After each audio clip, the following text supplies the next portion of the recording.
네, 지금 계속해서 하나님께서 아브라함 때부터 주신 민족의 약속과 땅의 약속 중 이제 민족의 약속을 성취하시기 위해 그 기초를 놓고 계신 말씀을 보고 있습니다. 창세기 37장에서부터 이 야곱의 계보를 시작으로 이제 창세기 마지막까지 해서 이스라엘 민족이 형성되게 될 그 토대를 보여주므로 그 내용이 계속 이어지게 될 것인데, 그 중심인물은 야곱의 아들들 중 바로 요셉이었던 것입니다. 그가 애굽의 총리가 되므로 야곱의 가족들이 애굽으로 이주를 하여 그곳에서 그 이스라엘 민족을 크게 형성하게 될 기초가 놓이기 때문입니다. 그중 지금까지 우리는 요셉이 아버지 야곱의 사랑을 받았지만 형들에게는 이제 미움을 받아 애굽의 형들에 의해서 노예로 팔려가게 되었음을 보았었고요. 또 지난주는 요셉이 그 애굽에서 애굽의 시위대장, 경호대장 보디발이라는 자에게 팔렸고, 또 그곳에서 다시 억울한 누명을 쓰고 감옥에까지 갇히게 되는 모습을 보았었습니다.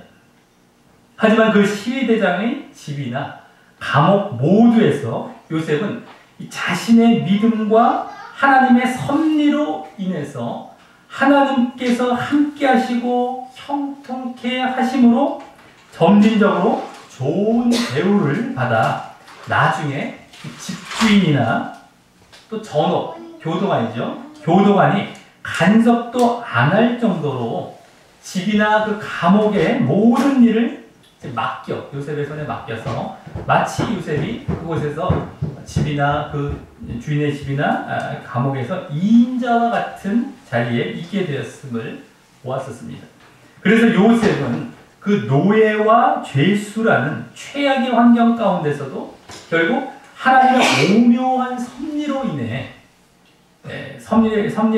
인해서 앞으로 애굽의 총리라는 나라의 2인자가 될 훈련을 그곳들에서 받게 되었던 것이었고, 또 시위대장의 집에 팔려갔고, 또 그래서 왕의 죄수들이 가는 감옥에 갇힘으로 이제 왕을 직접 대면하고 또 가까워질 수 있는 기회를 갖게 되는 것이었기에, 이 또한 애굽의 총리가 되기 위한 지름길과 같은 자리에 있게 되는 하나님의 오묘한 섭리를 그 불행할 수 있는 상황 가운데서도 느낄 수 있었던 것이었습니다. 그래서 지난주는 이제 애굽에서 요셉이 총리가 되기 전에 겪게 되는 세 사건 중에 첫 번째 사건을 보게 되었던 것이었는데, 그 가운데서도 그와 같이 하나님의 민족의 약속을 성취해 가시는 오묘한 섭리를 우리는 목격할 수 있었던 것이었고, 또 그러면서 그 이전에 요셉이 가졌을 믿음 또한 지난주에는 직접 확인하게 되는 말씀이었던 것입니다. 그 요셉의 믿음은 지난주 어땠습니까?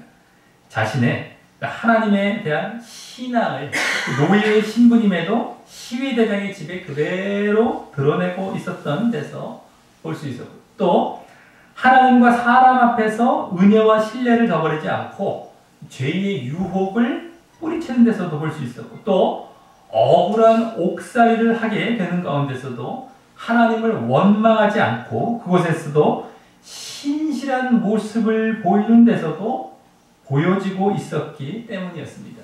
지난주에는 아주 직접적으로 이렇게 요셉의 믿음의 모습을 볼 수 있었다라고 하는 것입니다. 자, 오늘은 이제 요셉이 애굽에서 총리가 되기 전에 겪게 되는 세 가지 사건 중 두 번째 사건을 보여주는 본문입니다. 바로 지난주 요셉이 가게 되었던 감옥에서 일어나는 사건인 것입니다. 우리는 이 가운데 다시금 하나님의 이 민족의 약속을 이루어 가시려는 섭리를 먼저 주목해 보아야 할 것이고, 또 이어 요셉의 믿음의 모습 또한 살펴보아야 할 것입니다. 다른 것에 주목하거나 요셉의 어떤 인간적인 면을 보기 이전에 말입니다. 이게 지금 앞에서부터 쭉 우리 아브라함 때 해서 그 약속과 함께 이걸 보지 않는다면 하나님께 집중하기 힘듭니다. 계속 요셉의 이야기고 요셉 자체에다가 어떤 인물적인 것에 집중하고 인간적인 것에 집중해서 전혀 다른 방향으로 나가는 거예요. 나중에 그냥 도덕 윤리적인 쪽으로 갑니다. 나중에 그 도덕 윤리라고 하더라도 그것이 시작되는 근원을 못 보면은 아무 소용 없다고 그랬죠. 다 자기중심적인 세상으로 다 흘러갑니다. 종교로 흘러가요. 그거는요. 결과는 비슷해 보일 수 있어요. 결과는 비슷해 보일 수 있는데 출발점 자체가 틀려버려요. 근원이 틀려버립니다. 그러니까 비슷해 보여요. 사람 구분을 못하죠. 도덕 윤리적인 어떤 그냥 걸 던져줘요. 나중에 다 보면 이제 종교화되고 자기중심적인 신앙으로 다 빠져요. 말씀을 볼 때 이것이 하나님의 말씀이라고 생각하지 않기 때문에 어떤 또 이것도 뭐 재밌는 이야기 정도로 보게 되고 또 앞에 흐름도 제대로 본 적도 없고 그렇기 때문에 이런 때문에 나타난 현상입니다. 말씀을 어떻게 보느냐에 따라서 우리 신앙이 전혀 달라지는데 그렇게 된 것입니다. 우리가 이런 걸 잘 분별해야 돼요. 결과 보고 결과는 똑같은데요. 근원이 틀립니다. 우리 신앙은 그게 중요한 거예요. 아 결과가 뭐예요? 빨리빨리 결과 내놓으세요. 결과 내놓으세요. 아유 주제식으로 막 좀 주세요. 뭐 주제 뭐 전하고 말이죠. 결과 딱딱 내려. 그 사람 죽어요. 영이 안 변하고 내 내면이 안 변하는데 결과 다 줘서 뭐합니까? 다 도덕밖에 안 되죠. 그러니까 아무 소용없어요. 도덕은 나중에 이 결과는 나중에 이렇게 결과적으로 이게 되었을 때 나와지는 어떤 현상으로 나타나는 것이지 이것만 내가 행했다. 앞에 변한 건 없는데 그럼 시장이 엉터리로 당연히 가는 겁니다. 종교화되고 자기중심적으로 되고 진짜 변해야 돼 이거 갖고 나 변하라 그러면 나중에 절대 안 변해요. 이게 변해야 된다면 무슨 소리는 잘하고 있는데 이걸 주장하지. 그러면서 이제 계속 잘못된 길로 가는 겁니다. 신앙은 이 싸움이에요. 신싸움. 내면의 싸움, 중심의 싸움, 본질의 싸움, 근원의 싸움. 다 그 싸움이에요. 그걸로 끝나는 거예요. 신앙. 이건 다시 나타나는 현상이고 그것을 증명해 주는 것뿐이죠. 근데 결과만 봐. 이것이 없어도 결과는 나타날 수 있거든요. 할 수 있고 자기가 억지로 행위잖아요. 그냥 겉으로 나타나는 행위죠. 율법, 그걸 율법주의라고 하는 겁니다. 지금 많은 사람들이 그 율법주의 신앙 안에 갇혀있죠. 율법과 뭐 자유, 뭐 믿음에 대해서 제대로 알지도 못하고 아무데나 자기들 뭐 괴롭히는 것 같은 느낌이 들면 무조건 율법이라고 그냥 갖다 붙이는 잘못된 인식을 갖고 있지만 그게 율법이 아니라 오히려 그렇게 주장하는 사람들 보세요. 다 율법주의입니다. 그걸 잘못 구분해갖고 잘못 주장하는 사람들 가만히 보세요. 다 껍데기 신앙이죠. 율법주의 신앙 갖고 있죠. 그것도 제대로 구분도 못하고 말이죠. 아무데나 그냥 자기들 예? 이렇게 신앙생활 하십시오. 율법 아니에요. 뭐 이러면서 막 그냥 예? 잘못 알고 있고 말이죠. 온통 그 사람들 나중에 진짜 껍데기 신앙들이에요. 중심은 없고 말이죠. 중심이 없죠. 맨날 자기가 하고 싶은 대로 그냥 겉으로 어떻게 눈가림만 하고 말이죠. 다 껍데기로 흘러버리죠. 자기들이 율법 자유 이러면서 자기들은 자유야 이러는데 그냥 껍데기로 간 거예요. 다. 어처구니가 없습니다. 이걸 갖다 실체를 제대로 아는 경우가 많이 없습니다. 그걸 우리 잘 알아야 됩니다. 그래서 말씀 우리가 볼 때 정말 이와 같은 것들을 아주 중심에서 보지 않으면 우리 신앙은 끝나는 겁니다. 많은 사람들이 그 자리에 있어요. 그래서 끝난 거예요. 끝나는 게 달리 끝나는 게 아니라 그게 그렇게 해서 끝난 거예요. 말씀 제대로 안 보기 때문에 중심으로 안 돌아가기 때문에 그걸 우리가 잘 알면서 늘 말씀을 드려야 됩니다. 신앙이 잘못된 사람은 결과가 뭐야 이런다고 빨리빨리 줘요 빨리빨리 줘요 이런다고 당신은 일단 무릎부터 꿇으십시오. 그거 필요가 없습니다. 알아서 뭐 하겠어. 무릎부터 꿇고 시작하세요. 이걸 철저히 알아야 됩니다. 중심과의 싸움이고 본질과의 싸움이라는 거 우리가 철저히 알아야 됩니다. 자, 그럼 오늘 본문을 통하여 요셉이 이 애굽의 총리가 되기 이전에 두 번째로 이제 어떤 사건을 겪게 되는지 이렇게 살펴보면서 또 그 가운데 하나님의 섭리는 어떠하며 요셉의 믿음 또한 어떠한지 살펴보며 교훈을 얻는 시간을 갖도록 하겠습니다. 먼저 1절부터 4절까지에서는 오늘 사건이 일어나게 되는 배경을 보여줍니다. 먼저 1절에 그 후에라는 말은 이 일들의 뒤따라서라는 말로써 이게 지금 우리말로는 잘 아치가 안 나는데 이 일들의 그냥 뒤따라서 이렇게 하는 거죠. 뒤따라서는 말로 지난주 요셉이 보디발의 아내에게 그 시위대장의 아내에게 억울한 누명을 쓴 일과 그래서 옥에 갇힌 일 후에 뒤따라서라는 말이기에 그 일들이 하나님의 섭리 가운데 있었던 것처럼 이 다음 일어날 일들도 하나님의 섭리 가운데 그 일들에 이어서 일어날 것과 같은 인상을 주는 말입니다. 그럼 그 다음 일어날 일은 무엇입니까? 바로 애굽 왕의 술 맡은 자와 떡 굽는 자가 그 주 애굽 왕에게 범죄한 일입니다. 그리고 2절, 3절과 같이 바로가 즉 애굽 왕이 그 두 관원자 곧 술 맡은 관원자가 떡 굽는 관원자에게 노하여 이렇게 나오죠. 그들을 시위대장의 집 안에 있는 옥에 즉 요셉에 갇힌 옥에 가둔 일입니다. 그들이 범죄했고 그 감옥에 가둔 일이죠. 여기 관원장이라는 말은요. 지금으로 말하자면 관리 내지는 장관을 말하는데 술 맡았다라는 것은 술뿐만 아니라 마시는 음료 전반을 말하는 것이고 또 떡 굽는다라는 것도 떡이나 뭐 빵, 이거 떡 원래 빵이죠. 빵뿐만 아니라 다른 요리 전반을 말하는 것이었어. 원래 원어상으로는 그렇게 술과 떡만이 아니라 마시는 것도 뭐 이렇게 먹는 요리 다 전반을 말해요.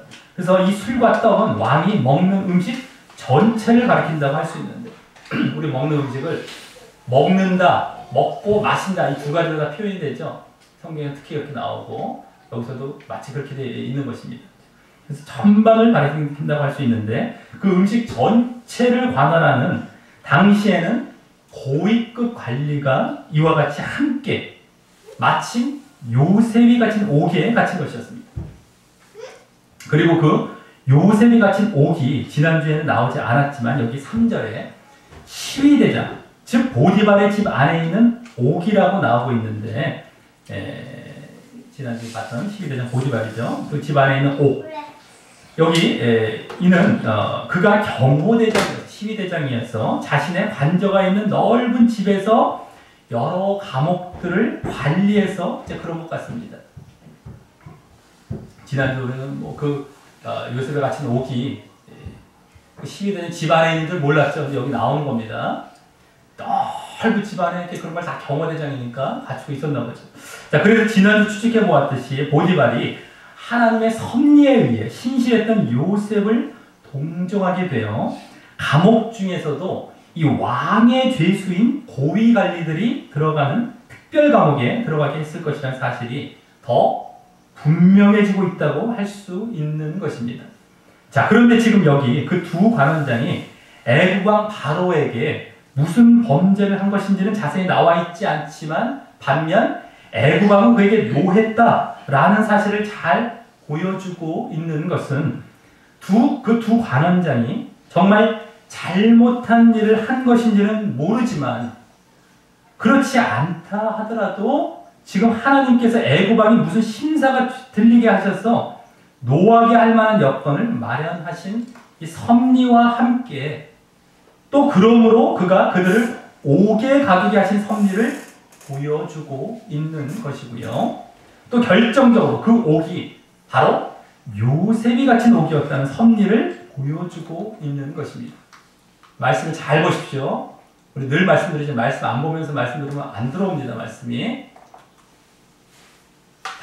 우리 뭐 다른 지금 교회에서 강연하듯이 우리가 말씀 들으면 안 돼요. 말씀을 보면서 내가 확인하면서 말씀에 들어가면서 말씀 안에서 이제 우리가 나오는 그 또 깨달음을 얻어가면서 이렇게 봐야 되는 거예요. 듣고요. 그러지 않으면 팔짱 딱 끼고 다리 딱 꼬고서 내가 대충 어떨 테니까 얘기해 보십시오. 이거 잘못된 겁니다. 말씀을 그래서 본 적도 없는데다 예배 시간에 조차도 보지도 않고 그 시간이 어떻게 되겠습니까? 끝나는 거예요. 말씀을 봐도 그냥 대충 스쳐보고 이야기 정도로만 알고 있죠. 그 의미, 그 안에 담겨있는 의미를 모르고 아까도 말씀드렸죠. 중심에 싸우는데 어떻게 그렇게 나갈 수 있습니까? 신앙들이. 우리는 그런 걸 갖고 지금 우리는 싸우고 있는 거예요. 다들 주제식으로 결과식으로 결론이 뭐예요? 결론이 뭐 주제가 뭐예요? 그럼 뭐예요? 다 끝난 겁니다. 당신은 그렇게 할 필요가 없어요. 신앙 자체가 끝났습니다. 무릎부터 꿇으셔야 돼요. 그럼 결론 달라고 그러고 성경 지식 알아 뭐 하겠습니까? 중심이 안 돼 있는데. 말씀 보지도 마십시오. 봐볼 소용도 없습니다. 그런 식으로 알라고 할 생각도 하지 마십시오. 이런 걸 깨닫지 못하죠. 무슨 소리냐, 내가 그래도 뭐 좀 알라고 그래. 필요가 없어요. 그런 식으로 알아야 나 지식으로 끝나버리고요. 다 껍데기로 끝나버립니다. 나중에 오히려 자기가 교만만 쌓이게 되죠. 자기 의만 더 쌓이게 되고요. 항상 이런 본질과 중심과의 싸움인데 이런 걸 놓치면 다 끝나는 거예요, 신앙은요. 사람들이 그조차도 모르고 있어요. 다들 뭐 그냥 조금의 어떤 지식을 얻고 내가 아는 척하고 내가 믿었다. 소용이 없어요. 1년을 믿었어도 무릎 꿇는 사람이 30년, 50년 믿은 사람보다 진짜예요. 신앙은 연수가 아니에요. 이런 것들을 전혀 깨닫지 못하는 겁니다. 자, 어쨌든 우리가 그런 사실을 잘 알면서 우리는 항상 말씀도 들을 때도 그렇고 우리는 항상 신앙의 본질로 집중해 가야 된다는 것을 잘 아시기 바라겠습니다. 자, 그래서 거기를 보면은 그냥 뭐 무슨 죄는 나오지도 않아요. 노획 때문에 그리고 감옥에 갇혔다는 것이 바로 그러한 섭리들이 있다는 것을 잘 보여주고 있다는 겁니다. 자, 애굽 왕이 이 당시 무슨 예민한 일을 겪게 하셨던가 하는 개인적인 상황을 이제 이렇게 만드시고 하나님께서 또 하나님께서 거기에 맞게 섭리하셔서 그 두 관원장에게 노하도록 여건을 마련하셨겠죠.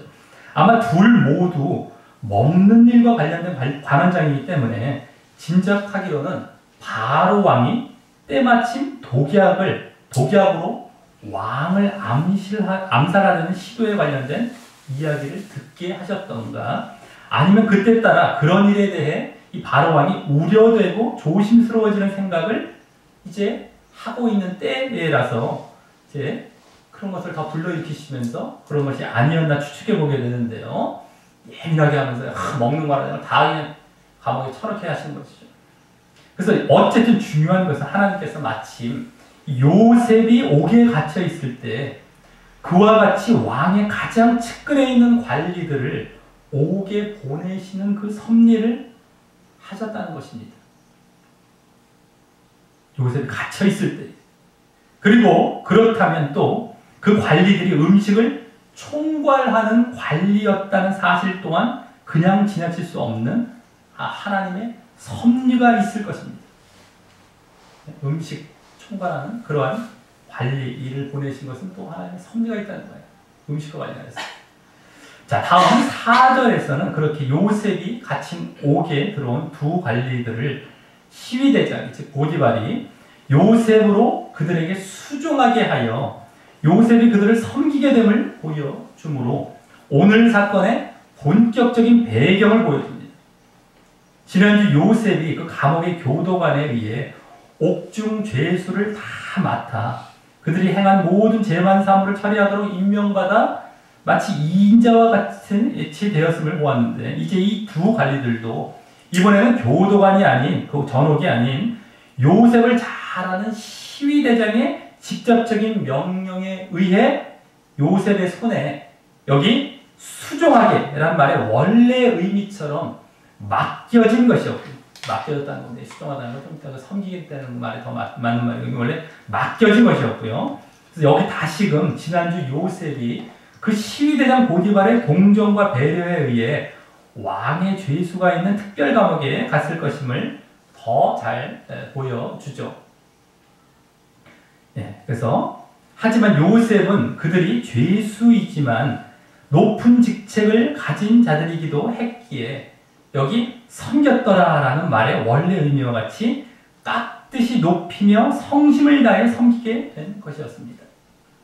그리고 이 모습은 지난주 그 감옥에 억울하게 갇혔어도 하나님을 원망하거나 불평하지 않고 그 상황을 하나님의 뜻과 약속을 믿고 묵묵히 받아들이며 그 자리에서 최선을 다하고 신실한 모습을 보임으로 드러난 그의 믿음의 모습이 이제 직접적으로 보여지고 있는 것입니다. 그리고 그 뒤에 그들이 갇힌 지 수일이라 라고 하고 있는데, 이 수일은 다른 말로 이제 한동안이라는 말입니다. 그러니 오랜 시간은 아니었던 것 같은데, 하지만 아마도 이 시간 동안 요셉은 이 두 관리들을 잘 섬기게 되므로 그들과 저절로 친분이 쌓여 친근해졌을 것이고, 그러면서 자연스럽게 애굽의 정치나 뭐 경제나 행정 등과 같은 애굽의 국사에 관련된 이야기를 또 듣게 되었을 것입니다. 특히 무엇보다 애굽의 이제 이 음식을 관할하는 그런 관리였기 때문에 식량 체계, 애굽의 식량 체계 등에 대해서는 더 자세히 알게 되었겠죠. 이제 이 뒤에 5절부터 8절까지 해서 그들과 그 관리와 이제 요셉과의 대화를 보면 그러한 친근성을 느낄 수 있기 때문입니다. 자, 그럼 다음 5절부터 8절까지 해서는 그 두 관리가 같은 날 꿈을 꾸게 되고 요셉이 해석할 준비를 하게 되는 오늘 사건의 이 서론이 시작됩니다. 먼저 5절과 같이 그 옥에 갇힌 두 관리가 하룻밤에, 즉 같은 날에 꿈을 꾸었는데 각기 몽조가 달랐다고 합니다. 여기 각기 몽조가 달랐다라는 말은 원어로 더 정확히 꿈의 해석이 각각이었다라는 말입니다. 꿈이 뒤숭숭 이런 것이 아니라 꿈의 해석이 각각이었다라는 말입니다. 그래서 이는 아마도 이 두 관리가 좀 이따 보면 알겠지만 서로 특이한 꿈을 꾸었고 또 비슷한 꿈을 꾸어서 서로에게 말해보다가 서로 비슷한 것을 알게 되었고 특이하다 그러면서 서로 같은 날에 꿈, 또 그래서 그 꿈에 대해서 분명 신기하다고 생각하고 또 그 뜻에 대해 궁금하게 생각하며 자신들이 그 꿈들을 해석해 보려고 했지만 그 해석이 각각 다르고 맞지 않았던 것 같습니다. 거기까지 보여주는 것이죠. 이게 몽조가 다르다. 다음, 그래서 6절과 같이 아침에 요셉이 들어가 보니 그들에게 근심빛이 있음을 발견하게 됩니다. 그리고 요셉은 그것을 그냥 지나치지 않고 7절과 같이 그 바로의 관리들에게, 두 관리들에게 당신들이 오늘 어찌하여 근심빛이 있나이까? 라고 묻게 됩니다. 이를 볼 때 요셉은 앞서 4절에서 그들을 깍듯이 성심을 다해 섬기게 되었던 모습이 이제 더 직접적으로 보여지고 있다고 할 수 있습니다. 아까 4절에서도 깍듯이 이게 더 직접적으로 이제 보여줍니다. 그 얼굴빛까지 살피고 또 그것을 그냥 지나치지 않고 그들의 마음을 헤아리려고 이렇게 질문하고 있는 모습이었기 때문에 말입니다. 그리고 이 모습은 앞서 4절에서 보았듯이 요셉의 믿음에서 나온 모습인 것인데, 지난주부터 계속 봤던 겁니다. 요셉의 믿음에서 나온 모습인데 이제 그 믿음의 모습, 지금 그 모습과 지금 이 모습과 그로 말미암는 이 질문이 오늘 요셉이 그 꿈을 해몽하여 애굽의 총리가 되기 이전 결정적으로 중요한 사건을 이룰 질문이 되는 것이었습니다. 그러기에 하나님의 섭리가 있다 하더라도 그 안에 또 자신의 하나님에 대한 믿음의 모습과 또 그에 따른 사람에 대한 이러한 신실한 모습이 있을 때에 그 하나님의 섭리가 제대로 작용을 하여서 놀라운 일을 이루시게 되는 것을 다시금 엿보게 되는 것입니다. 그냥 우리가 무슨 하나님께 다 하시는, 내가 그 믿음 안에서 신실하게 그러다 질문하다 보니까 그 질문을 답변하고 막 해몽해 주다가 이제 일이 벌어지게 된 것이죠. 하나님의 섭리와 우리의 믿음이 함께 작용하여 일을 이루게 되는 것을 우리는 다시금 여기서 엿보게 되는 겁니다. 잘 알아야 됩니다. 하나님께서 다 하셨어. 하나님의 주권에 의해서 하나님께서 우리는 어떻게 못해. 겸손을 가장 무슨 자기들은 안 된다 그러면서 이런 건 겸손이 아닙니다. 성경에 무슨 그건 무책임한 거고 자기가 게으른 거죠. 한마디로 말하자면 무슨 겸손이 아니에요. 그런 거죠. 당연히 보여야 될 믿음의 모습이 있고 너희들 그에 따라 행해야 될 모습이 있습니다. 그 안에 또 하나님께 섭리하시고 이게 함께 작용이 돼서 일이 이루어지는 거예요. 하나님께서 나는 로봇가 되고 하나님께서 뭐 혼자 다 이루시고 말은 좋아요. 말은 그렇게 얘기하면 말은 듣기는 그럴듯하게 들려요. 근데 그렇지 않아요. 실제적으로 성경에서도 그렇고 우리 삶 가운데 실제적으로 겪게 되는 걸 보면요. 있을 수도 없고요. 그건 추상적인 거죠. 이론적으로 만들어낸 거고 듣기에는 좋은 것이죠. 잘못된 것입니다. 하지만 이런 데서 분명히 보게 된다라고 하는 거예요. 하나님의 섭리와 우리의 믿음이 함께 작용한다. 자, 다음 8절에서는 이에 그 두 관리들이 요셉에게 우리가 꿈을 꾸었으나 이를 해석할 자가 없도다 라고 말합니다. 이 말을 보면 앞서 5절에서 각기 몽조가 달랐다라는 말에서 알 수 있었듯이 자신들이 서로 신기한 꿈을 꾸어서 그것을 자신들이 해석해 보려고 했지만 해석이 맞지 않았다는 사실을 이제 알 수 있고요. 여기서는 또한 그 꿈에 대해 상당히 궁금해하고 있었다는 사실과 또 그러므로 그것을 해석해 줄 자가 없었기에 그와 같이 근심을 하고 있었던 사실을 이제 알 수 있는 것입니다. 아마도 자신들이 감옥이 아닌 밖에 있었다면 꿈 해몽가들에게 물어서 답변을 얻을 수도 있었을 텐데 그럴 수 없는 처지이기에 더욱 그랬겠죠. 그런데 마침 요셉이 이제 그 말에 그들에게 해석은 하나님께 있지 아니하니까 라며 청컨대 내게 고하소서라고 자신이 꿈을 해몽해 줄 것을 자처하며 그들의 고민을 풀어주려고 나섭니다. 요셉은 아마도 전에 자신도 요셉의 부모와 형들이 자신에게 절하는 것을 상징하는 꿈을 꾼 적이 있어서 이렇게 꿈 해몽을 자처한 것 같은데 이를 보면 일단 요셉은 자신의 그때 꾼 꿈을 아직도 마음에 두고 또 그것이 그대로 이루어질 것을 계속 믿고 있었을 것임을 짐작해야 합니다.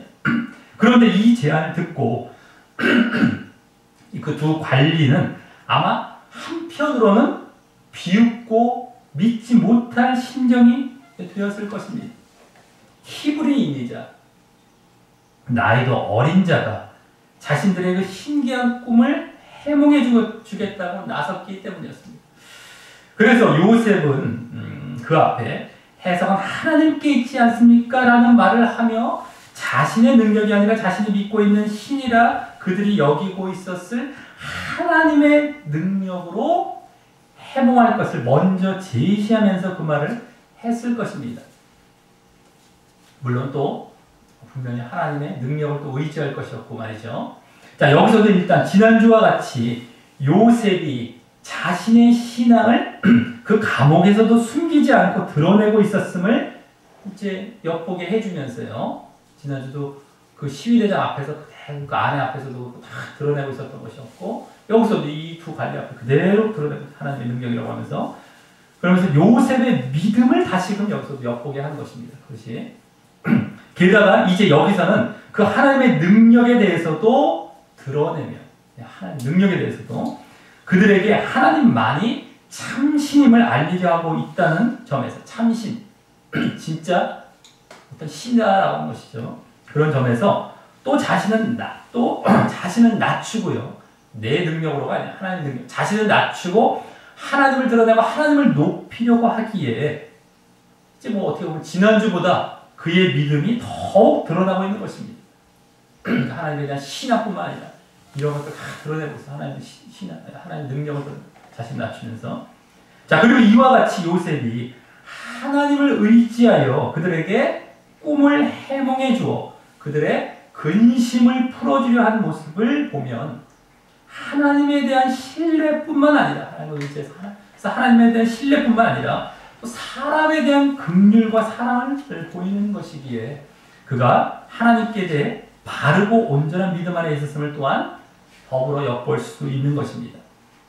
자, 다음 9절부터 15절에서는 이제 그 두 관원장 중 술 맡은 관원장이 그 꿈의 내용을 요셉에게 말하고 요셉이 그 꿈을 해석해 주게 되는 이제 본론을 시작하게 됩니다. 자, 먼저 9절부터 11절에서 술 맡은 관원장이 요셉에게 내가 꿈에 보니라며 그 꿈의 내용을 말합니다. 크게 거기 보면 이제 세 부분으로 꿈의 내용을 나눠 볼 수 있습니다. 첫째는 내 앞에 포도나무가 있었다. 그리고 둘째는 그 나무에 새 가지가 있고 거기에 이제 싹이 나서 꽃이 피고 포도송이가 익었다라는 것인데, 이는 순식간에 싹이 나고 꽃이 피고 이렇게 포도송이가 익는 모습을 쭉 본 거예요. 열매가 맺히기까지 순식간에 그걸 본 것으로 새로운 생명이 이 새로우면서도 빠르게 움트는 모습인 것으로 좋은 징조 같아 보입니다.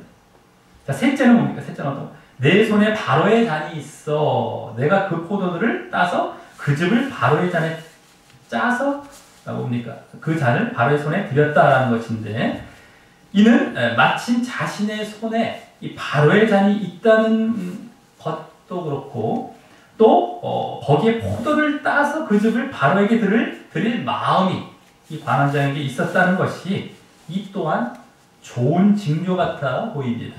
그래서 다음 12, 13절에서 요셉이 그에게 그 해석이 이러하니라며 해몽을 해주는데, 좋은 징조가 있을 해석을 해줍니다.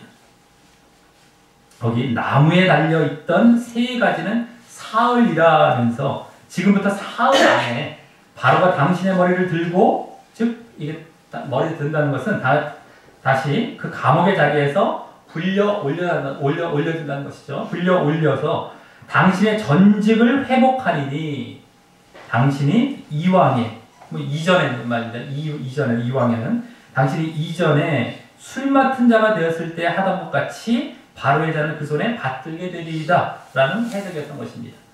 그러면서 14절에서는 당신이 득의하거든 이라고 하면서 어떤 부탁을 하는데, 이 득의하거든 라는 말은요, 한자어로 당신 뜻을 이루거든, 얻다, 뜻을 이루거든 이면서 원래 이제 원어상으로 당신이 잘 되거든 이라는 말입니다. 당신이 득의하면 당신이 잘 되거든 이라는 말입니다. 그래서 이 말은 요셉이 해석해 준 대로 복직하고 그래서 잘 되거든, 그 꿈이 해석이 이루어지거든 이란 말인데, 그렇다고 이 말이 어떤 조건절로 불확실한 가운데 그런 경우가 올 것을 말하는 것이 아니라, 만일 뭐뭐 한다면 이런 조건절이 아닙니다.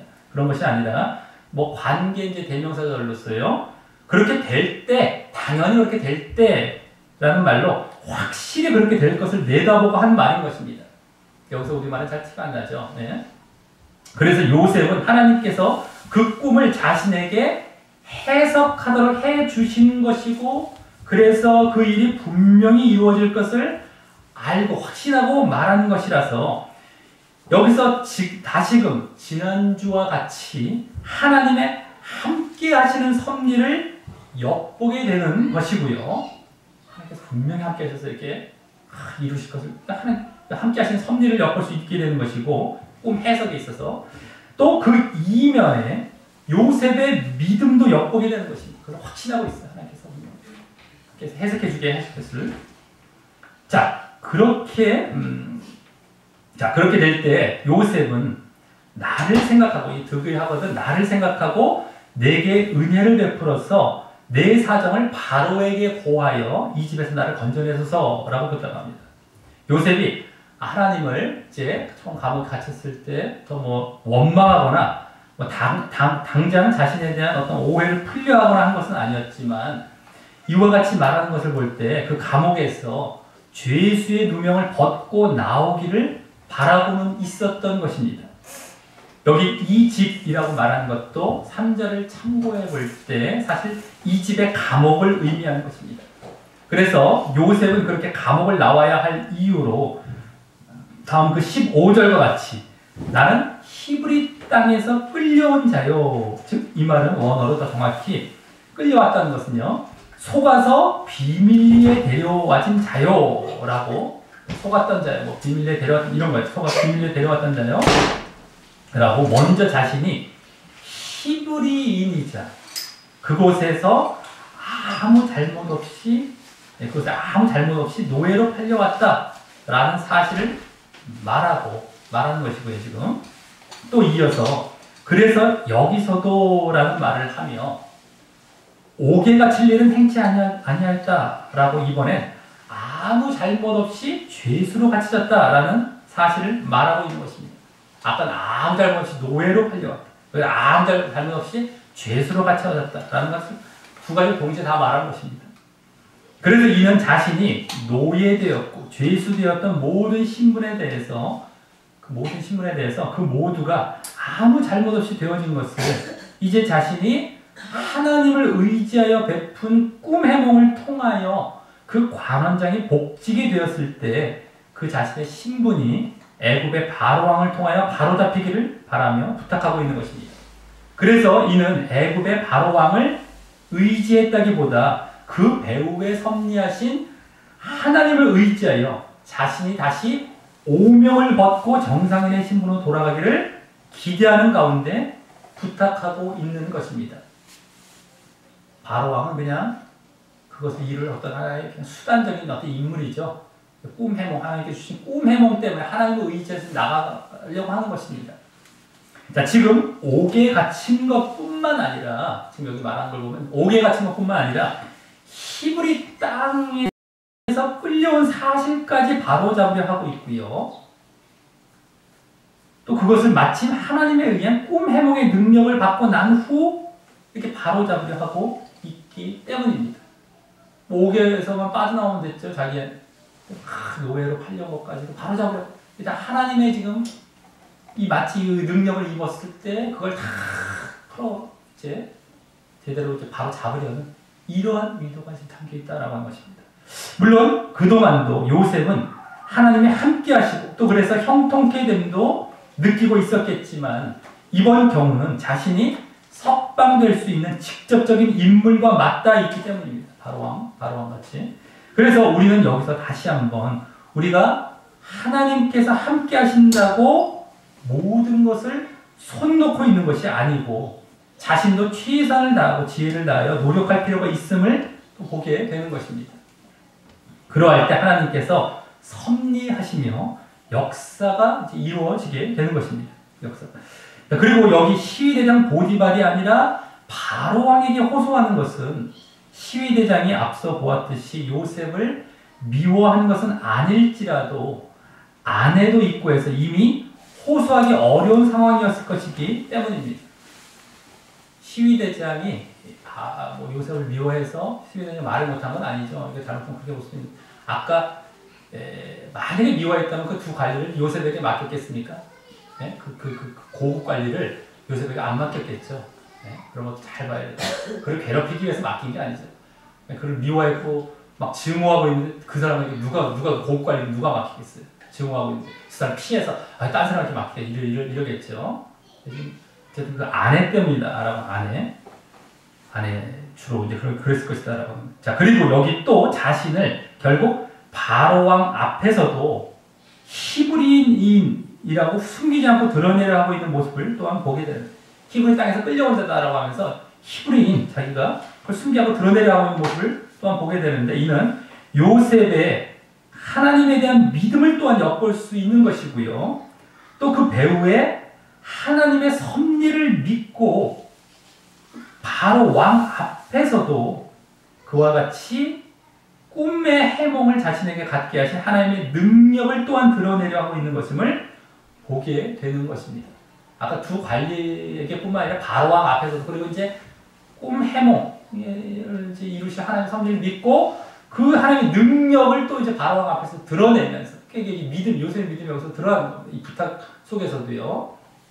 계속해서 자, 이어 16절부터 19절에서는 이번엔 두 관원장 중 떡 굽는 관원장에게 꿈을 해석해주는 장면이 나옵니다. 이 16절과 같이 떡 굽는 관원장이 그 해석이 길함을, 즉 조음을, 이제 좋다는 거예요. 길하다는 조음을 보고 요셉에게 꿈을 고했기 때문입니다. 이 관리들 중, 두 관리들 중에서 떡 굽는 관원장은 앞서 술 맡은 관원장보다 요셉의 꿈 해몽을 별로 신임하지 않았던 것 같습니다. 처음에는요. 그러다 꿈 해석이 그럴듯할 뿐만 아니라 좋은 쪽으로 해석되다 보니 그제서야 그와 비슷한 꿈을 꾼 자신도 관심을 갖고 고하게 된 것인데 이러한 소극적인 자세에서부터 이 떡 굽는 관원장은 뭔가 꿈 해석이 좋지 않을 듯한 느낌이 듭니다. 자, 그래서 다음 이 사람 또한 나도 꿈에 보니라며 꿈의 내용을 말하는데 이 또한 크게 세 부분으로 나누어 볼 수 있습니다. 첫째는 흰떡 세 광주리가 내 머리에 있다는 것인데 이는 음식을 머리에 이고 나르는 이러한 모습으로서 모습이고요. 음식을 이제 머리에 이고 나르는 세 바구니죠. 둘째는 그 윗광주리, 가장 높은 광주리에 바로를 위하여 만든 각종 식물, 각종 구운 식물, 이제 구웠다는 거 식물이라는 거 음식이고요. 구웠다는 거 빵이나 여러 가지 이제 구울 수 있는 음식들이죠. 것인데 이는 바로에게 음식을 가져다 주되 그 맨 위에 이제 주로 그렇게 주된 음식들이 이렇게 있는 것으로서 앞서 술 맡은 관원장이 적극적으로 생동하는 그 포도나무에서 모두의 어떤 그 포도즙을 짜서 대접하는 것보다 좀 정체된 상태에서 소극적으로 어떤 눈가림만 하듯 대접하는 것 같은 인상을 줍니다. 맨 위에만 이렇게 좀 있는 것 같은. 물론 이제 이렇게. 또 셋째는 새들이 내 머리에 그 광주리에서 그것을 먹었다라는 것인데요. 셋째는 이는 그마저 빼앗겨 결국 바로에게 제대로 대접하지 않으려 했음이 드러나고 대접도 잘 그래서 못한 모습인 것입니다. 이는 앞서에 비해서 3, 세 가지나 세 광주, 3이라는 숫자와 또 바로에게 대접하려 했던 그러한 모습은 비슷한 꿈이지만 불길한 징조를 담고 있는 꿈처럼 보여집니다. 그래서 요셉은 18, 19절과 같이 그 해석이 이러하니라며 그 해몽을 새 광주리는 사흘이고 지금부터 사흘 안에 바로가 당신의 머리를 끊고라는 말은 원래 앞서 13절에 머리를 들고 할 때 들고란 말과 원어상 똑같은 말입니다. 그래서 그냥 그때와 같이 감옥의 자리에서 불려 올려라는 것이죠. 그래서 머리가 잘린다는 것처럼 보이는데 그건 아닙니다. 그냥 불려 올려졌고 그 다음에 당신을 나무에 달리니 목을 잘려 다는 건 아니고 그냥 전체를 단 거죠. 달리니 새들이 당신의 고기를 뜯어 먹으리다라고 이제 안 좋게 해석하게 되는 것입니다. 그 징조도 그런 징조처럼 보였더니만 자 그리고 20절부터 22절은 오늘 사건의 결론으로 그 꿈의 해석대로 그대로 꿈이 이루어진 모습을 보여줍니다. 제3일은 즉 그 꿈을 꾼 지 3일 후는 바로의 탄일 즉 생일이었던 것이고 그래서 바로가 모든 신하를 위하여 잔치할 때에 그 두 관원장으로 머리를 그 신하 중에 들게 하여 감옥에서 이렇게 불려 올려줍니다. 그리고 다음 술 맡은 관원장은 전직을 회복하여 잔을 바로의 손에 받들어드리고 떡 굽는 관원장은 매달려서 요셉이 그들에게 해석함과 같이 되었던 것입니다. 자, 이로써 이러한 서로 비슷하면서도 꿈 해석과 결과는 전혀 다른 꿈을 이 두 관원장들이 같은 날 꾸게 된 것은 바로 하나님의 섭리에 의한 꿈임이 이제 드러나는 것입니다. 요셉이 꿈 해석은 하나님께 있다고 말하며 해석했는데 맞았기에 더욱 말입니다. 그리고 그와 같은 꿈을 꾸게 하신 것은 요셉의 꿈의 경험과 예전에 꿈의 경험과 또 그의 믿음으로 인하여 요셉으로 하여금 그 꿈을 해석하게 하여 이제 앞으로 있을 바로 왕의 꿈을 해석하게 하는 길을 여시고 결국 요셉이 애굽의 총리로 임명되게 하시기 위한 섭리이자 그 꿈이 하나의 방편이었던 것이었습니다. 그 꿈으로 미래의 일을 계시하시고 그것을 요셉이 마치는 방식으로 말입니다. 물론 그 이면에 요셉의 하나님에 대한 신뢰와 믿음이 있었기에 말입니다. 그러니까 이제 그런 걸 꿈이 해석되고 해몽이 되는 것이었죠. 그러기에 오늘도 요셉의 믿음과 그를 통한 하나님의 섭리가 함께 일을 하여 결국 이 민족의 약속을 성취하는 결정적 요소가 될 이 요셉의 애굽의 총리의 자리로 한 걸음 더 나아가게 된 것이었습니다. 하지만 23절과 같이 이제 맨 마지막 23절과 같이 술 맡은 관원장이 요셉을 기억지 않고 있게 되므로 아직 요셉이 석방되거나 총리의 자리에 오른 것은 아니었습니다. 다음 주에 보면 알지만 2년 후에나 기억이 될 것이었습니다. 이것이. 하지만 그동안 요셉은 다시금 하나님을 원망하거나 하나님의 이 민족의 약속에 대한 믿음을 의심치 않고 그곳에서 그 감옥에서 다시 성실하고 신실한 모습을 보이며 이인자 훈련도 계속하며 그의 믿음을 보이고 있었을 것이고요. 또 하나님께서도 그 모두를 알고 계시고 그 관원장의 기억력에 잘 생각이 안 나도록 또 섭리하셨을 것이고 그러기에 그 2년이란 기간은 요셉에게는 애굽의 국정도 더 이제 접하며 더 온전한 훈련의 기간을 갖는 것이 되는 것이죠. 거기 이제 왕의 제수를 갖는 감옥이었기 때문에 왕 국정에 대해서 애굽의 국정이 더 이제 하면서 훈련, 2인자 훈련도 하면서 그런 기간이 되는 것이죠. 그러다 하나님 보시기에 요셉에게 가장 적절한 시간에 다시 바로의 꿈으로 섭리하시게 될 시간이 되는 것이었습니다. 말씀을 맺습니다. 오늘 말씀은 계속해서 하나님께서 요셉을 통하여 민족의 약속을 성취하시는 이 기초를 마련하시기 위해 요셉을 총리가 되도록 섭리하시는 세 사건 중 두 번째 사건으로 요셉이 감옥에서 왕의 죄수인 두 관원장을 섬기며 그들의 꿈을 해석해주고 그 해석이 이제 맞게 되는 것을 보여주는 사건이었습니다. 이 가운데 오늘도 하나님께서 오묘하게 섭리하신 내용과 또 요셉의 믿음의 모습을 우리는 잘 볼 수 있었습니다. 먼저 하나님의 섭리는 지난주엔 주로 요셉이 이 시위대장의 집이나 감옥에서 2인자로서의 훈련을 이제 받게 되는 그런 섭리를 보았다면 오늘은 이제 감옥을 중심으로 첫째 그곳에 바로의 음식을 총괄하던 두 관원장이 오게 하셨던 섭리와 또 둘째 요셉이 그들을 맡아 침물이 쌓이면서 그들로부터 애굽의 전반적인 국사와 또 특히 앞으로 요셉이 애굽의 총리가 되면 주로 크게 감당하게 될 일과 관련이 되는 식량 체계를 배우게 하셨던 섭리와 또 셋째 두 관원장에게 같은 날 비슷한 꿈을 꾸게 하셨던 섭리 넷째 요셉에게 그 꿈들을 해석할 수 있는 능력을 주시고 또 그대로 이루어지게 하셨던 섭리와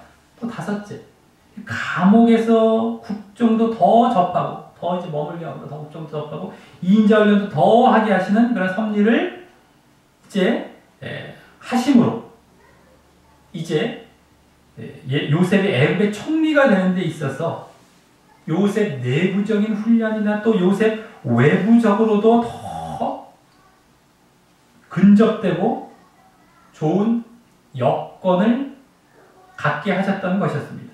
훈련도 받고 외부적으로도 아주 이제 그게 될 만한 여건을 갖게 하신 것이죠.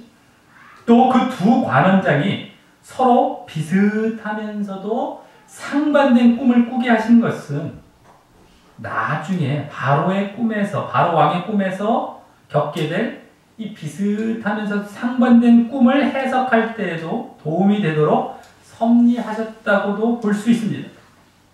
게다가 이제 요셉이 자신이 해석해 준 대로 그대로 성취되는 체험을 함으로 요셉은 하나님께서 자신에게 함께 하시며 이렇게 섭리하고 계시다는 사실과 또 애굽에서도 역사하고 계시는 사실에 대해 더욱 확신을 가졌을 것이고 그래서 이제 계속 옥에 갇혀 있는 2년이라는 기간을 계속해서 잘 견딜 수 있고 이제 그러한 게 되는 그러한 섭리가 되었을 것이고 또 나중에 바로 왕 앞에서도 당당하게 되도록도 섭리하신 것이라 볼 수 있습니다. 바로 왕 앞에 불려가고.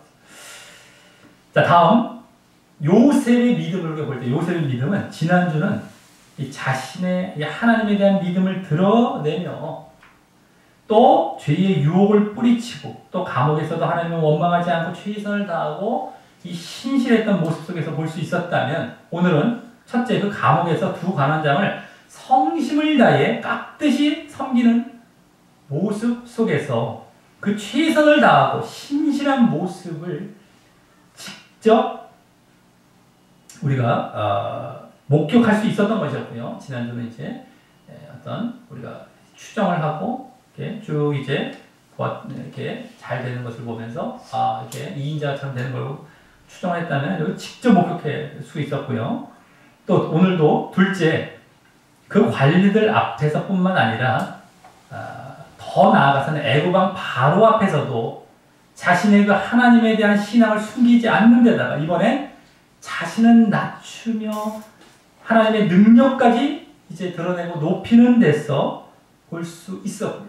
또 셋째, 하나님께서 꿈을 해석해 주실 것과 또 성취케 해 주실 것에 대해 확신하고 있는 데서 볼 수 있었고, 넷째, 또 하나님을 의지하여 자신의 그 신분이 노예와 죄수에서 해방되어 정상인이 되기를 추구했다는 점에서 부탁했죠. 그런 점에서도 볼 수 있었고요. 또 다섯째, 당장 자신의 뜻대로 석방되지는 않았지만 계속 인내하며 신실한 모습을 보였을 그 모습 속에서도 우리가 볼 수 있게 되었던 것입니다. 자, 그러면서 오늘은 그 하나님의 섭리와 또 요셉의 믿음이 함께 일하며 그 섭리가 작용하는 그런 모습을 더욱 잘 볼 수 있었습니다. 첫째, 하나님께서 그 두 관원장을 오게 가게 하시는 섭리가 있었어도요, 요셉이 믿음 안에서 그렇게 깍듯하게 그들을 성실히 섬기지 않았고, 그래서 얼굴빛에 대한 질문을 하지 않았다면 어떻게 됐을 것이며, 또 둘째, 하나님께서 꿈을 해석하고 성취하도록 섭리하실 것이었지만 요셉이 그것을 확신하는 믿음이 없었다면 또 어떻게 됐을 것입니까? 꿈의梦을 이렇게 해겠다고 나섰겠습니까? 또 셋째, 하나님이 꿈 해몽의 방법을 통하여 자신을 석방케 하실 것이었지만 요셉이 그에 대해 믿음 안에서 관원장에게 부탁하지 않았더라면 아마 관원장은 영원히 까먹었을 수 있습니다. 또 넷째, 당장 석방되지는 않지만 그동안 섭리하실 하나님을 바라보며 인내하면서 계속 신실한 믿음을 보이지 않았더라면 요셉이 애굽의 총리가 되는 길이 순탄치 않거나 막혔을 것이고, 또 그러므로 하나님께서 민족의 약속을 성취해 가시는 그 기초를 놓는데 큰 지장을 받거나 쉽지 않았을 것이기 때문입니다. 그래서 하나님께서는 당신의 약속을 이루어 가시고 역사를 이루어 가시는 데 있어 이 믿음의 인물을 필요로 하시는 것을 볼 수 있는 것입니다. 무작정 일방적으로 이루어 가시는 것이 아니라 말입니다. 지난주에도 우리가 말씀드렸습니다. 이는 성경 전체를 통해서도 볼 수 있고요. 결정적으로 예수님도 이 순종의 모습으로 그 원리를 보여주셨던 것이었습니다. 예? 예수님께서 무슨 믿음 이런 걸 아니에요. 순종의 모습을 통해서.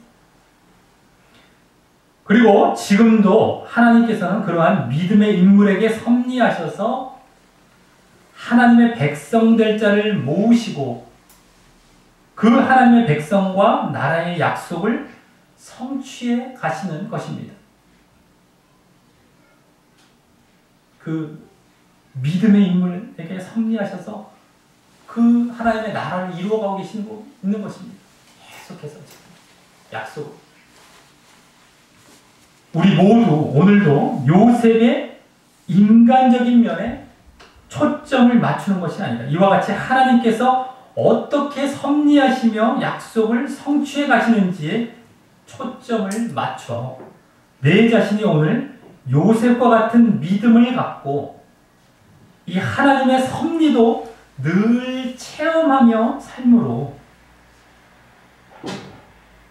하나님의 백성과 나라의 약속을 이루는 일에 동참하고 결국 내 자신도 그 약속에 참여하는 자 되시기를 예수님의 이름으로 간절히 축원합니다.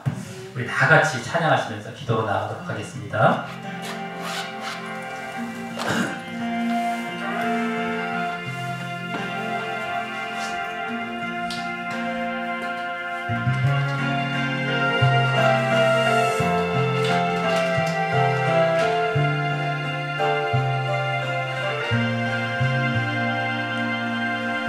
나의 모습, 나의 모습, 나의 소유, 주님 앞에 모두 드립니다. 모든 아픔, 모든 기쁨, 내 모든 눈물 받아주소서.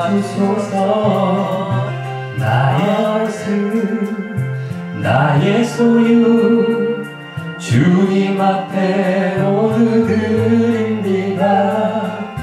모든 아픔, 모든 기쁨, 내 모든 눈물 받아주소서.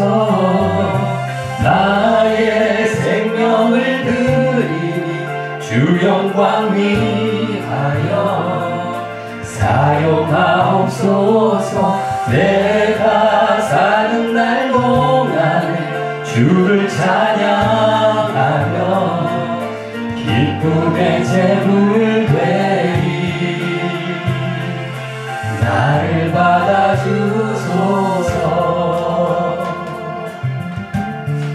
어제 일과 내일도 꿈과 희망 모두 드립니다.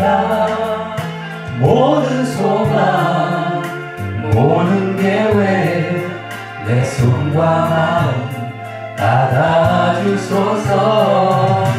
나의 생명을 드리니 주 영광 위하여 사용하옵소서. 내가 사는 날 동안에 주를 찬양하며 기쁨의 제물 되리. 나를 받아주소서. 우리가 지닌 모든 것들 다 주께서 우리에게 주시었네. 몸밖에 드릴 것이 없으니 내 삶을 받아주소서.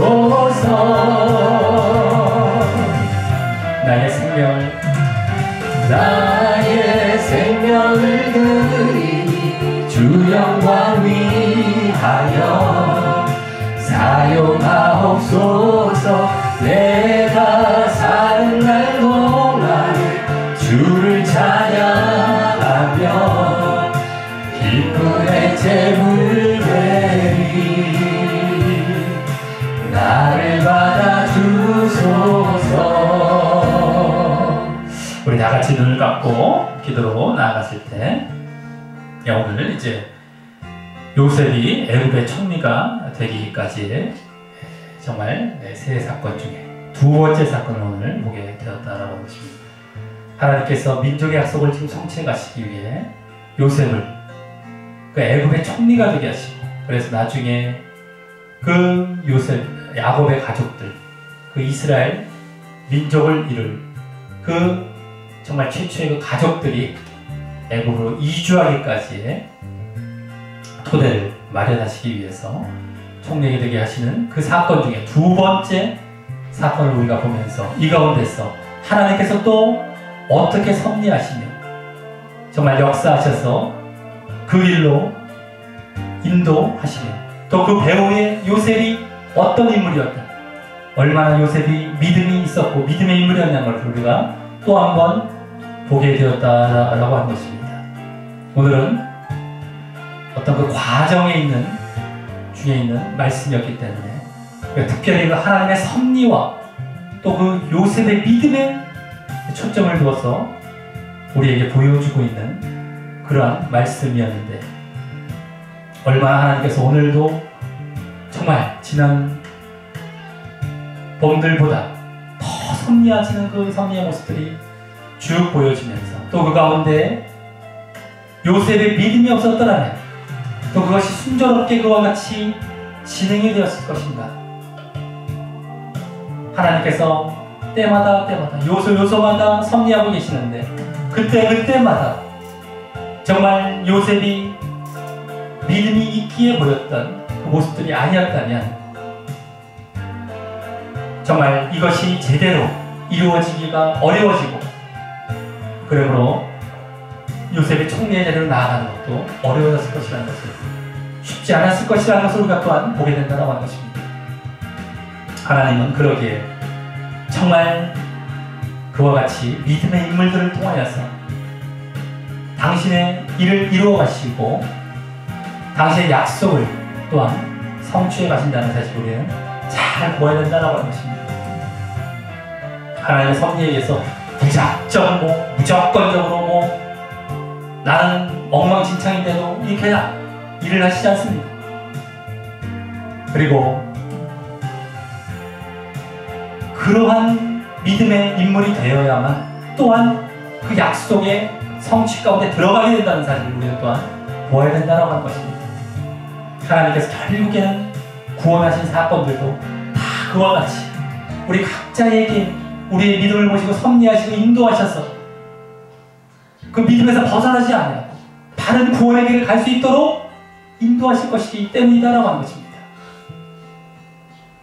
우리가 이 사실을 잘 알고 지금 거짓되게 하나님께서 뭐 다 해줄 거야. 하나님은 그 사랑의 손을 끊지 않아. 말씀도 전혀 잘못 보고서 말이죠. 그 당시 믿음에 있을 때 하시는 얘기요. 이 사람들은 다 믿음을 기반해서 하는 말씀이에요. 지금도 성경 전체에서 그렇고요. 지금도 요셉의 사건 가운데 그것이 너무 명확하게 어떤 일상 사건 가운데서도 너무 분명하게 보여주고 있었다라고 하는 것입니다. 그것을 우리가 잘 깨닫고 정말 우리의 믿음을 잘 보이며 그 가운데 또 하나님의 섭리를 더 우리는 느낄 수 있는 겁니다. 그리고 확신도 할 수 있고요. 그래서 하나님의 섭리가 또 더 우리에게 작용이 되어지고요. 이런 것들이 계속 이렇게 정말 선순환을 하듯이 가는 겁니다.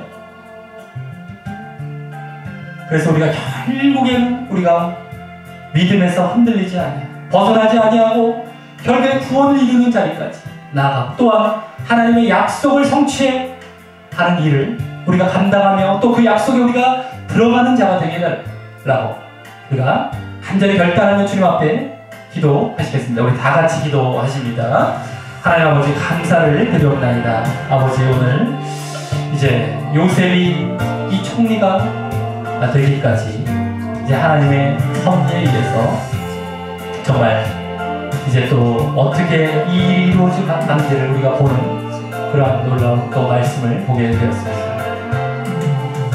그 감옥이라는 그 악한 환경 가운데서도 하나님께서는 정말 그 가운데 놀라운 오묘한 섭리를 보이셔서 그 가운데 두 반원장을 보내시고 정말 그들의 꿈을 또한 꾸게 하시고 그들의 꿈을 또한 해몽하게 하시고 그래서 결국에는 이제 나중에 바로 왕의 꿈을 해석한다는 거죠. 바로 맞닿아 있도록 하시고 이제 곧 바로 왕의 꿈을 해석하는 총리의 자리고 이을 자리까지 지름길로 아주 바로 역사하신 놀랍고 오묘한 섭리를 보게 됩니다.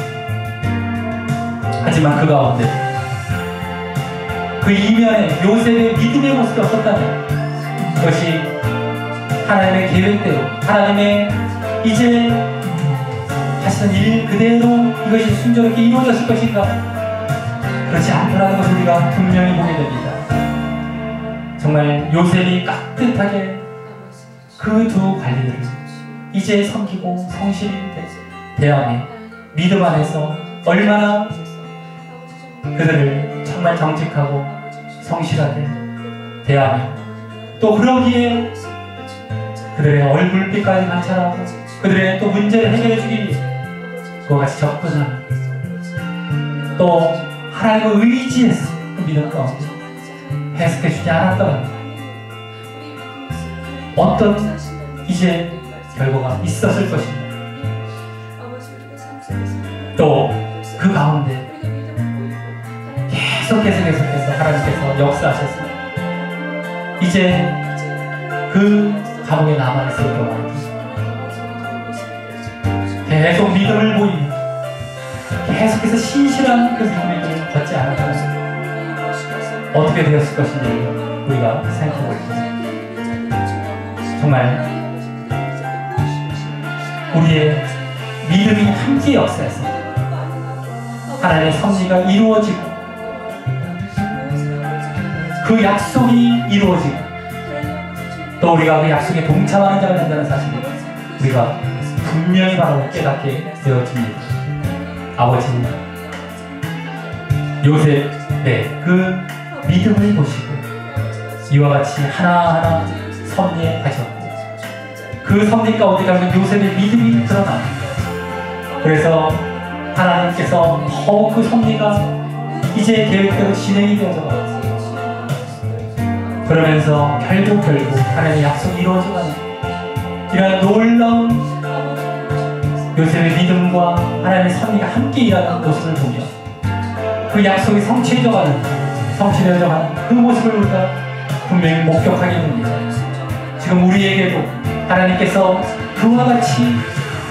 그와 같은 방식으로 약속을 이루어가고 계신다는 사실을 우리가 분명히 보게 됩니다.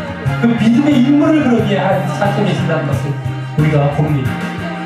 우리가 믿음의 인물이 되게 하여 주시옵고 그래서 하나님의 약속을 성취하는 일에 참여케 하여 주시옵고 그것은 결국 우리가 하나님의 약속에 우리가 또 참여하게 된다는 사실이라는 것을 또한 분명히 깨닫고 우리가 정말 하나님의 섭리가 늘 있으신 가운데 정말 우리의 믿음을 보이며 지금 하나님의 나라와 하나님의 백성을 이제 이루어 가시는 이 자리에서 이 약속의 자리에서 우리가 쓰임받게 하여 주시오.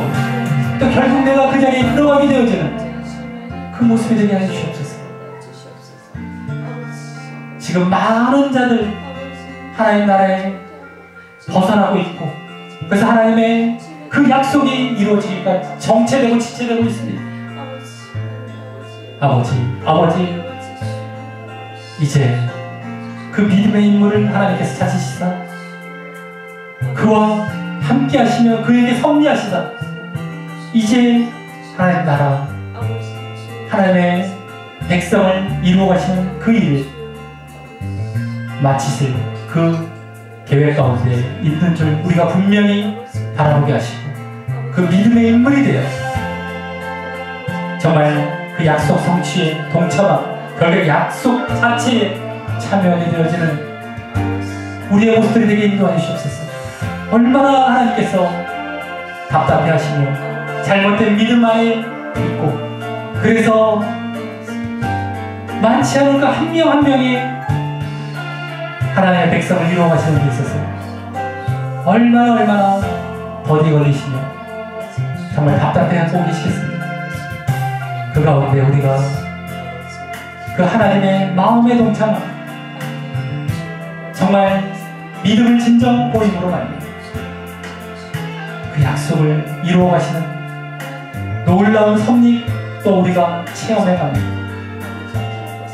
그 일에 쓰임받고 그 약속의 결국엔 우리가 들어가게 되어지는 모습들이 되게 인도하여 주시옵소서. 아버지 감사합니다.